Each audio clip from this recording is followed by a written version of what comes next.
ইরানকে কেন্দ্র করে অনেকগুলো ঘটনা আছে, খুবই গুরুত্বপূর্ণ ঘটনা। যেমন আমেরিকা কিন্তু ইরানের উপরে নতুন করে হামলা চালিয়েছে।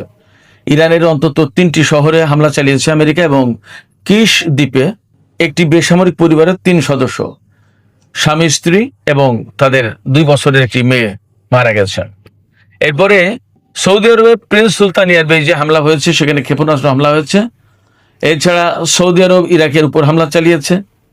ইরাকের প্রতিরোধকামী সংগঠন এর প্রতিশোধ নেওয়ার ঘোষণা দিয়েছে।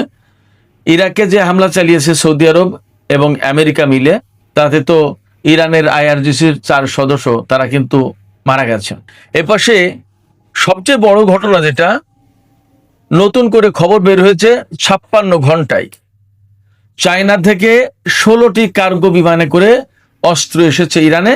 তার ভেতরে সবচেয়ে বেশি গুরুত্বপূর্ণ যে অস্ত্র, সেটি হচ্ছে কাঁধে রেখে ফায়ার করা যায় এরকম ছোট মিসাইল লঞ্চার, যে মিসাইল লঞ্চারগুলো ইরানের জন্য এই মুহূর্তে খুবই কার্যকরী হবে। এছাড়া ড্রোন এবং আরো অন্যান্য অস্ত্র আছে বলে বলা হচ্ছে। 16টি কার্গো বিমানে এসেছে। এদিকে তুরস্ক, আমি গত 2-3 দিন আগে খবর দিয়েছিলাম, চীন থেকে তারা J-10C যুদ্ধ বিমান কিনবে।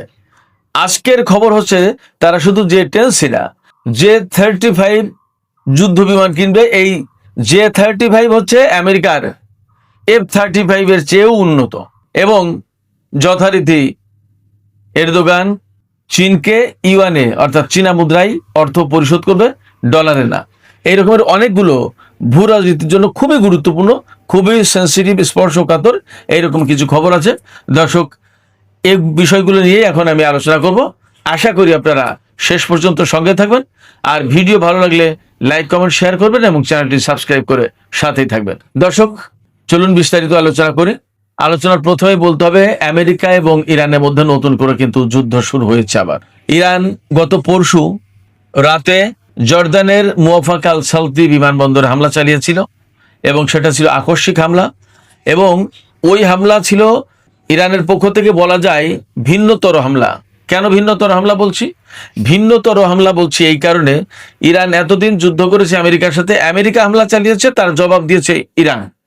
আর গত পরশু রাতে যে হামলা করেছে ইরান আপনার জর্দানের মুওয়াফাক আল সালতি বিমানবন্দরে, সেই হামলাটা ছিল কিন্তু ইরানের পক্ষ থেকে, অর্থাৎ আমেরিকা না করার পরেও 3-4 দিন যুদ্ধ বন্ধ থাকার পরে কিন্তু হঠাৎ করে ইরান জর্দানের ওই বিমানবন্দরে হামলা চালিয়েছিল। তার মানে দাঁড়াচ্ছে ইরান কিন্তু তার যুদ্ধের নেচার এবং প্যাটার্ন পাল্টে ফেলল। এতদিন ছিল প্রতিরোধমূলক, এখন হলো আক্রমণাত্মক। এটা কিন্তু ইরানের পক্ষ থেকে সম্ভবত একটা বড় রকমের সিগন্যাল। এবং এর পাশে তো বলাই হচ্ছে যে ইরানের পক্ষ থেকে আমেরিকা এবং ইসরায়েল যে যুদ্ধ পরিকল্পনা করছে, সেই যুদ্ধ পরিকল্পনা বানচাল করার জন্য ইরানের পক্ষ থেকে তো প্রস্তুতি নেওয়া হচ্ছে, এটা তো একটা বিষয়। এছাড়া হরমুজ প্রণালী যে করেই হোক ইরান তার হাতে রাখবেই, কোনো মতেই ছাড়বে না। অতএব তার প্রস্তুতি কিন্তু সে সেইভাবেই নিচ্ছে। এটা গেল আর একটা দিক। আর সবচেয়ে বড় যে দিক, সেটা হচ্ছে যে ইরান এই হামলার মধ্য দিয়ে আমেরিকাকে এই মেসেজ দিল যে তোমরা মারলে আমরা মারবো, এই দিন শেষ, সম্ভবত এমন মেসেজ দিল। অর্থাৎ আমরা প্রয়োজন মতো, আমাদের যখন প্রয়োজন তখন আমরা যুদ্ধ করতে পারি, তোমাদের উপর হামলা চালাতে পারি। এবং ইরানের পক্ষ থেকে কিন্তু একটা কথা বলা হয়েছে যে যুদ্ধ শুরু করেছে আমেরিকা, তারা যুদ্ধ শেষ করতে পারবে না, যুদ্ধ শেষ করব আমরা, অর্থাৎ ইরান। ইরানের পক্ষ থেকে বক্তব্য, সেক্ষেত্রে মোটামুটিভাবে বলাই যাচ্ছে যে এই যুদ্ধের নেচার, গতি, প্রকৃতি অনেক কিছু কিন্তু পাল্টে যাচ্ছে। এদিকে সৌদি আরব যে যুদ্ধে জড়িয়ে গেল, তাতে কি দাঁড়ালো? এই কয়েকদিনের ভেতরেই সৌদি আরব, ইয়েমেন, ইউক্রেন, এই সমস্ত দেশ কিন্তু যুদ্ধে জড়িয়ে গেল। এরপরে কুয়েত আর বাহরাইন থেকে ইরানের উপরে হামলা চালানো হয়েছে বলে বলা হচ্ছে। যদি তাই হয়, তাহলে মধ্যপ্রাচ্যের ঘটনা মনে হচ্ছে কিছুটা পরিবর্তন হচ্ছে, পাল্টে যাচ্ছে।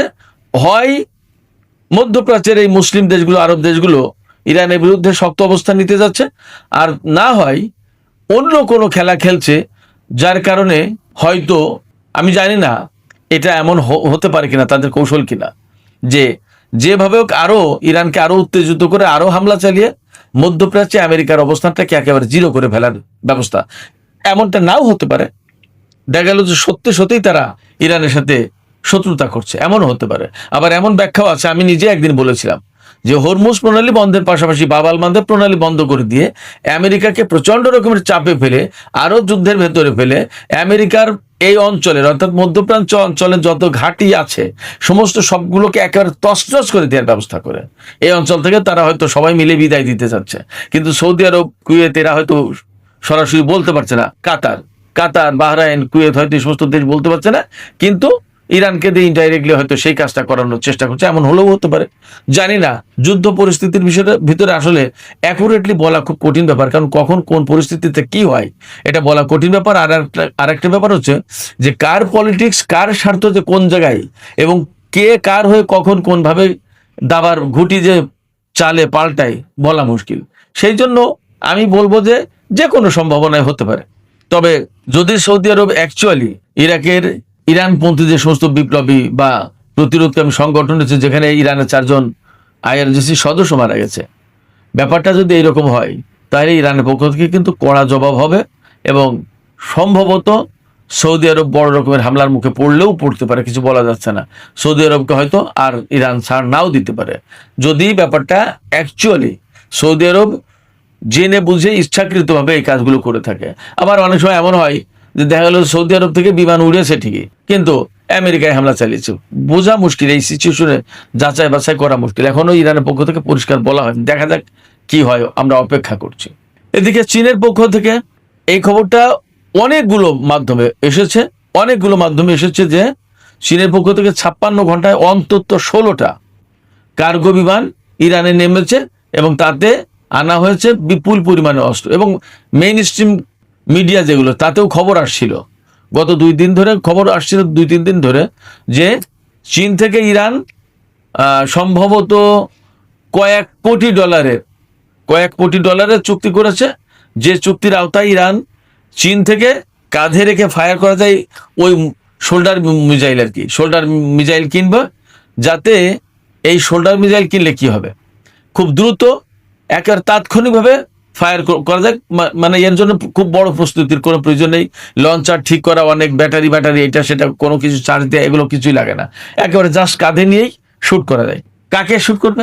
এই সমস্ত এই যে শোল্ডার অর্থাৎ কাঁধে রেখে যে ক্ষেপণাস্ত্র ছোড়ার যে ইয়েগুলো, মিসাইল লঞ্চারগুলো, এগুলো হেলিকপ্টার তুলনামূলক নিচু দিয়ে যায়, হেলিকপ্টার, তারপর নিচু দিয়ে উড়ে যাও যুদ্ধ বিমান, ক্ষেপণাস্ত্র, ড্রোন, এইগুলো যদি খুবই কার্যকরী। এই মুহূর্তে মনে হচ্ছে এই ড্রোন হাতে পাওয়ার পর ইরান যুদ্ধের নতুন ফেজে যাবে। ইরান কিন্তু একটা কথা বলেছে, ইরান কিন্তু যুদ্ধবিরতি মানেনি, যুদ্ধবিরতির প্রস্তাব তার কাছে নিয়ে গেছে কিন্তু পাকিস্তান, কাতার, তুরস্ক, সৌদি আরব, বিভিন্ন দেশ, কোনো যুদ্ধবিরতি তারা মানেনি। এমনকি এরকম খবরও এসেছে যে মার্কো রুবিও ইরানের পররাষ্ট্রমন্ত্রী আব্বাস আরাকচিকে ফোন দিচ্ছেন, কিন্তু মার্কো রুবিওর ফোন ধরেননি আব্বাস আরাকচি। কারণ কথা তো বলবে একটা, যে চুক্তি করো, যুদ্ধবিরতি করো। ইরান এই মুহূর্তে যুদ্ধবিরতি করবে না। ইরানের বক্তব্য কি? ইরানের বক্তব্য একটাই, যুদ্ধ তোমরা শুরু করেছো, যুদ্ধ শেষ করবো আমরা, অতএব কবে, কখন, কোনভাবে শেষ হবে সেটা আমরা